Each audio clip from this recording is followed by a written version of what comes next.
So I wanted to test these saws out, but I also wanted to test the chains out. So I started out, the Husqvarna comes with the Xcut, but I started out with a semi-chisel chain, the one that came on the Ego. I swapped the chain. So the first couple cuts with the Husqvarna are going to be with the Ego semi-chisel chain, and then each of them are going to make a couple cuts with the couple cuts with the Ego, and then I'm going to swap the chain so that the Xcut's back on the Husqvarna and the Ego has its original chain, and do 2 more cuts, and you'll see the times for each cut, and I'll post them at the end of the video so you can look at them all together.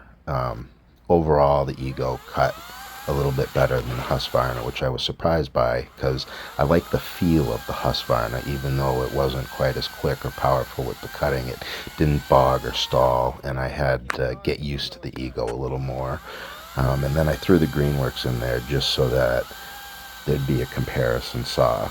The weights are the Greenworks is like 13 pounds 9 ounces. The Husqvarna is like 14 pounds 4 ounces, and the Ego was I think right at 15 pounds. So they're all within a pound of each other. But this Greenworks here is the lightest, and if you keep the chain speed up, that was the quickest. The Husqvarna is real nice because it feels like torque behind it, like it doesn't stall.